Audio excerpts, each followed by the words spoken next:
व्यवस्था विवरण की पुस्तक बाइबल की 5वीं पुस्तक और तोरह की अंतिम पुस्तक है। मिस्र से निर्गमन के बाद इजराइल 1 वर्ष तक सीनै पर्वत पर था और अपने परमेश्वर के साथ वाचा में प्रवेश कर रहा था। और फिर उन्होंने जंगल के माध्यम से विनाशकारी सड़क यात्रा की और निर्गमन की पीढ़ी ने खुद को अब्राहम से प्रतिज्ञा किए देश में प्रवेश करने के अयोग्य घोषित कर दिया। और इसलिए व्यवस्था विवरण की पुस्तक मूसा द्वारा नई पीढ़ी को तोरह के नियम समझाने से प्रारंभ होती है और यहीं से पुस्तक की रचना और उसका उद्देश्य सामने आता है। व्यवस्था विवरण मूसा के भाषणों की एक श्रृंखला है जहां वो इजराइल की नई पीढ़ी को अपने परमेश्वर के साथ बंधी वाचा के प्रति विश्वास योग्य होने को कहता है। पुस्तक के बीच में नियमों का संग्रह है जो परमेश्वर और इजराइल के बीच बंधी वाचा की शर्तें हैं। कुछ नियम नए हैं लेकिन अधिकतर सीनै पर्वत पर दिए गए नियमों का फिर से दोहराया जाना है और वास्तव में इसीलिए ये पुस्तक का ये नाम है। यूनानी शब्द ड्यूट्रोनोमस से इसका अर्थ है दूसरी व्यवस्था। अब इन कानूनों के आसपास मूसा के भाषण के 2 बाहरी खंड हैं। इनमें से प्रत्येक 2 भागों में विभाजित है। आइए इसकी गहराई में जाएं और देखें कि ये सब कैसे काम करती है। तो मूसा सबसे पहले अब तक की कहानी को सारांशित करता है और बताता है कि पिछली पीढ़ी कितनी विद्रोही थी। इसके बावजूद कि जंगल में परमेश्वर का अनुग्रह और प्रावधान उन पर निरंतर बना हुआ था, परमेश्वर ने उन्हें दंडित अवश्य किया, लेकिन उन्होंने अपनी वाचा के वादों को त्यागा नहीं। इसके बाद बहुत उत्साही उपदेशों की एक श्रृंखला है जहां मूसा नई पीढ़ी को उनके माता पिता से भी अधिक वाचा के प्रति विश्वास योग्य बने रहने को कहता है। वो उन्हें 10 आज्ञाओं की याद दिलाता है और फिर इस खंड का केंद्र जो शेमा नामक प्रसिद्ध पंक्ति है। मूसा कहता है, हे इजराइल सुनो, यहोवा हमारे परमेश्वर है, यहोवा एक ही है। तुम अपने परमेश्वर यहोवा से अपने सारे मन और सारे प्राण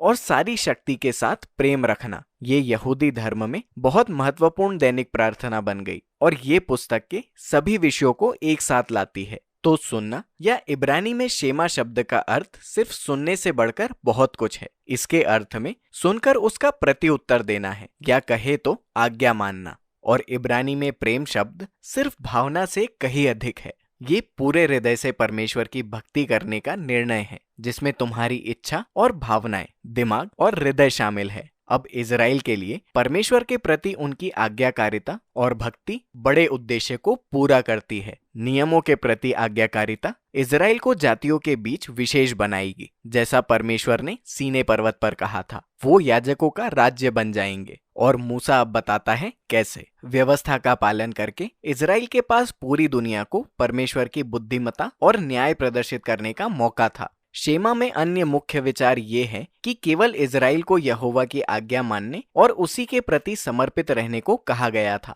या इब्रानी में कहें तो परमेश्वर एक ही है। अब संदर्भ में मुख्य बात यह है कि यहोवा ही वो एक परमेश्वर है जिनकी इजराइल को आराधना करनी है और आज्ञा माननी है। इजराइल कनान देश में जाने वाला था जहां लोग मूर्ति पूजा करते थे जो सृष्टि, सूर्य, मौसम, यौन और युद्ध के विभिन्न पहलुओं का प्रतिनिधित्व करते थे। और मूसा की नजर में इन देवताओं की पूजा मनुष्य को नीचा करती है और समुदायों को नष्ट कर देती है। लेकिन इजराइल के परमेश्वर की आराधना करना जो सृष्टिकर्ता और मुक्तिदाता है, जीवन और आशीष का कारण बनते हैं। और फिर हम पुस्तक के केंद्र में नियमों के विशाल संग्रह में आते हैं और वो साधारणतया विषयों द्वारा व्यवस्थित हैं। तो प्रारंभिक भाग इजराइल द्वारा उनके परमेश्वर की आराधना के विषय में है। उनके बीच में एक मंदिर होना था जहां एकमात्र परमेश्वर की आराधना होगी और साथ ही इजराइल में गरीबों की देखभाल द्वारा भी परमेश्वर की आराधना की जानी थी। उदाहरण के तौर पर सभी इजरायली को अपनी वार्षिक आय का 10वां हिस्सा मंदिर को देना था, लेकिन एक अन्य 10वां हिस्सा हर 3 साल में गरीबों को दिया जाना था। और ये ऐसे नियम थे जो इजराइल को अपने प्राचीन पड़ोसियों की तुलना में न्यायिक दृष्टि से सबसे आगे रखते थे और ये सब परमेश्वर के लिए उनकी आराधना के साथ बंधी थी। अगला भाग इजराइल के अगुवों के चरित्र गुणों की रूपरेखा तैयार करता है। तो वृद्ध, याजक और राजा, इन सभी को वाचा कानूनों के अधीन रखा गया था जिसे परमेश्वर ने कहा था कि वो अगुवों को उत्तरदायी रखने के लिए भविष्यद्वक्ताओं को भेजकर लागू करेंगे। इजराइल के पड़ोसी राजाओं की तुलना में जहां राजा को ईश्वर का रूप और स्वयं कानून माना जाता था, वहीं इजराइल के अगुवे व्यवस्था और भविष्यद्वक्ताओं के अधीन थे। इसके बाद एक बड़ा भाग इजराइल के नागरिक जीवन के नियमों के विषय में है। इसमें विवाह, परिवार और व्यापार के विषय में नियम है और सामाजिक न्याय के विषय में भी और उनके कानूनी तंत्र के विषय में, और ये कि कैसे विधवाओं, अनाथों और अप्रवासियों की रक्षा करें। और फिर ये भाग आराधना संबंधित और नियमों के साथ समाप्त होता है। अब यहाँ इन सब नियमों को पढ़ने के विषय में कुछ सुझाव है। सबसे पहले याद रखें, ये सीने वाचा की शर्तें हैं जो विशेष रूप से प्राचीन इजराइल को दी गई थी, एक ऐसी संस्कृति में रहना जो आपकी संस्कृति से बहुत अलग है। और दूसरी बात ये कि इन नियमों का आधुनिक कानूनों से तुलना करने से कोई लाभ नहीं होगा, क्योंकि ये एकदम अलग संस्कृति में थे। और जब आप ऐसा करते हैं तो कठोर या विचित्र से लगने वाले कानून अचानक स्पष्ट हो जाते हैं। आप देखेंगे कि परमेश्वर इजराइल को उस उच्च स्तर पर न्याय की ओर ले जा रहे हैं जिसे पहले कभी जाना नहीं गया। और अंत में ये पहचानने की कोशिश करें कि किसी विशेष कानून के पीछे क्या बुद्धिमत्ता या न्याय के मूल सिद्धांत होते हैं।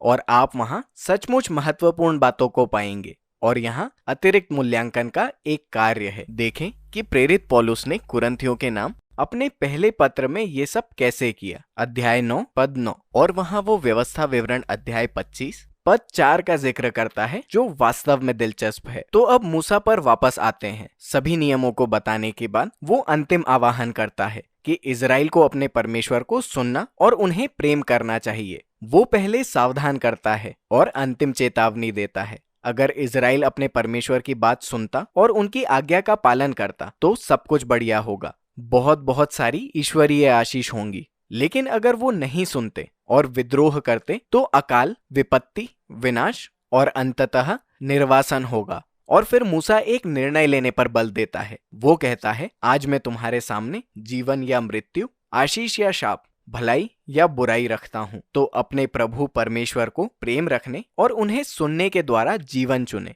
मूसा कहता है, मुझे पता है मेरी मृत्यु के बाद तुम विद्रोह करोगे, परमेश्वर से दूर हो जाओगे और अंत में देश से निकाले जाओगे। ये एक प्रकार का नीचा करना है, लेकिन वो दशकों से इन लोगों के साथ रहा था और ये स्पष्ट है कि वो ज्यादा कुछ की उम्मीद नहीं कर रहा था। लेकिन मूसा कहता है सब कुछ खोया नहीं है। वो कहता है जब इजराइल निर्वासन में होगा तो एक दिन वो अपने हृदय को वापस परमेश्वर की ओर फेरेंगे। और जैसा परमेश्वर अपने वचन में कहते हैं, तुम्हारे हृदयों का खतना करेंगे ताकि तुम उन्हें अपने पूरे मन और आत्मा से उन्हें प्रेम कर सको। अब ये एक ज्वलंत रूपक है जो कह रहा है कि इजराइल के हृदय में कुछ मूल रूप से गलत है। ये जिद्दी और कठोर है और यही दशा सभी मनुष्यों के हृदय की भी है। ये बात हमें वाटिका के विद्रोह की ओर ले जाती है। मनुष्यों ने अपने को परमेश्वर से स्वतंत्र कर दिया। वो अपने लिए अच्छे और बुरे को परिभाषित करना चाहते थे और परिणाम स्वरूप उन्होंने परमेश्वर की अच्छी दुनिया को बर्बाद कर दिया। मूसा कहता है एक दिन परमेश्वर अपने लोगों के हृदय परिवर्तन के लिए कुछ करेंगे ताकि वो सचमुच अपने हृदय से परमेश्वर की आवाज सुने और उससे प्रेम करें और उन्हें जीवन में वापस लाया जा सकता है। और ये वो वादा है जिसे बाइबल में बाद के भविष्यद्वक्ताओं यिर्मयाह और यहेजकेल ने भी लिया, एक नए हृदय की आशा। तो मूसा अपना भाषण चेतावनी की कविता और फिर आशीष के साथ समाप्त करता है और फिर वो एक पहाड़ पर चढ़ता है और उसकी मृत्यु हो जाती है और इसके साथ ही तोरा समाप्त हो जाती है।